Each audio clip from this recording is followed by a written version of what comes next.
আমরা এখানে ফর্ম জমা দিয়েছি, চাকরি পাওয়ার জন্য এখানে আমরা এসেছি। ফর্ম জমা দিয়ে এখন চাকরি হচ্ছে না, ওই ব্যাপারে আমরা দাবি জানিয়েছি। এবং এখানে আমার যে অনেক পাট্টা ক্ষেত্রে জ্বালিয়েছে, যে বিভিন্ন রকম দাবি নিয়ে আমরা এখানে আজকে এসেছিলাম। কিন্তু আমাদের দুর্ভাগ্যবশত আমাদের ডিএম মহাশয় ছিলেন না। আমরা এডিএম মহাশয়ের সঙ্গে কথা বললাম, উনি আমাদের কাগজপত্র রিসিভ করলো এবং উনি আমাদেরকে আশ্বাস দিয়েছেন যে আমাদের কীগুলো কাজ হবে আমাদের দেখবেন, নাহলে আমরা একবার সাথে দেখা করবো। কতগুলো লোক আছেন আপনারা? আমরা আছি 500 মতন লোক আছে আমাদের, যারা আবেদন করেছে। কোন কোন এলাকায়? আমরা আছে দেবচা, পাচামি, দেওয়ানগঞ্জ, গাবারবাথান, সাগরবান্ধি, মুত্রাপাহাড়ি, তাও চাঁদায়, এরকম আমরা বিভিন্ন এলাকায় আমরা আছি। কোল প্রজেক্ট যতগুলো এলাকাতে সব এলাকাতে আমাদের মানুষ আছে। কি নাম আপনার? আমার নাম হচ্ছে পরিমল হেমব্রম। কোথায় বাড়ি আপনার? আমার বাড়ি হচ্ছে দেওয়ানগঞ্জ। আমাদের দাবি হচ্ছে এখানে আমাদের দেবচা কোল প্রজেক্টে যে সিরিয়ালগুলো মেনটেন হচ্ছে না, আমরা দাবি এই সিরিয়ালগুলো যাতে মেনটেন হয়। যে সিরিয়ালে ব্যানিং হচ্ছে, আমাদের এডিএম সাহেব বলেছেন আমরা এগুলো দেখবো, আশা দিয়েছেন। তারপর আমরা দ্বিতীয় জানাচ্ছি এটা বেসল্ট। আমরা যখন ফর্ম ফিল আপ করছি আমাদেরকে জানানো হচ্ছে ফর্ম ফিল আপ করছি মানে আমাদেরকে আমরা চাকরি পাবো।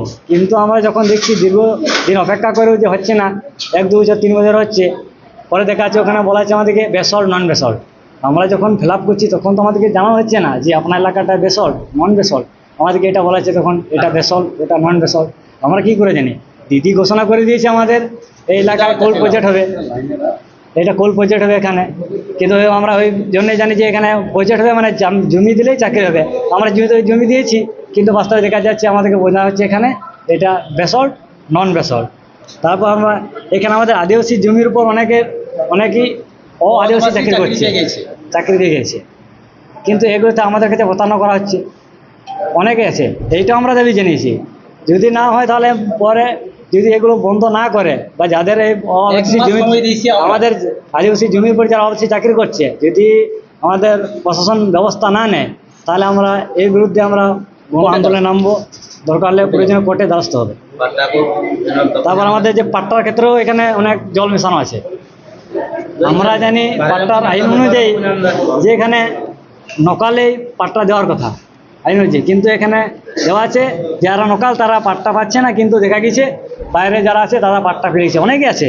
এই জন্য এই দাদা নকাল আছে, আমাদের পাট্টা পাইনি হচ্ছে না। আর তো আমরা তো বুঝছি তো হয়ে থাকছি, কিন্তু আমাদের দোষটা কোথায়? না আমাদের টাকা পয়সা নাই বলে আমরা পাট্টা পাবো না? আমরা তো স্থানীয়, আমাদের আদিবাসী যারা আছে স্থানীয় ভাইরা আমাদের পাচ্ছে না পাট্টাগুলো, কিন্তু কোথাও বাইরে থেকে ঢুকে যাচ্ছে। এগুলোকে আমরা প্রশাসনকে বলেছি, এগুলো দেখবেন, উনি আমাদের আশ্বাস দিয়েছেন এগুলোকে দেখবেন।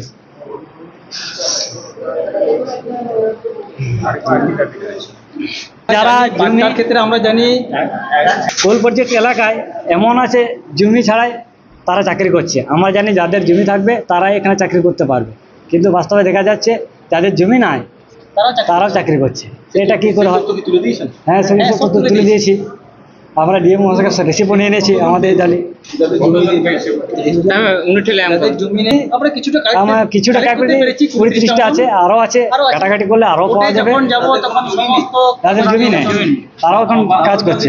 হ্যাঁ, অনেকে আগে জমি দিয়েছেন, চাকরি বানিয়ে তো আমার আছে, আমার জমি দিয়ে দিচ্ছি, আগে জমি দিয়েছি। এখন আছে মোটামুটি 700-800 আছে। সিরিয়াল তো ওইটাই হয়েছে, 1500-1600 এখন লিস্টে আছে। এখন আমাদেরকে দেখাচ্ছে এখন এই বেসল্ট নন বেসল্টের গল্প শোনাচ্ছে আমাদেরকে, কারণ ওইটা চলছে। আমরা এখন আমার যা দাবি হলো আমরা এগুলো জানাচ্ছি। আমরা চাইছি আমাদের দাবিগুলো মেনে হোক, আমরা জমি দিয়েছি যাতে চাকরি পায়। যদি আমাদের এই দাবিগুলো মেনে না হয় তাহলে পরে আবার বৃহত্তর আন্দোলনে নামবো। আর আমাদের এডিএম মশাই বলেছেন আপনাদের আমরা মেনেছি, নাহলে আমরা আগস্ট মাসে দেখা করছি, নাহলে কোর্টে যাওয়া হয় কোর্টে দেখা করবো। 1 মাস সময় দিয়েছি, কোর্টে যদি যেতে হয় আবার কোর্টে যাবো। আপনার নাম? আমার নাম হচ্ছে পরিমল হেমব্রম। বাড়ি? বাড়ি হচ্ছে আমার দেওয়ানগঞ্জ।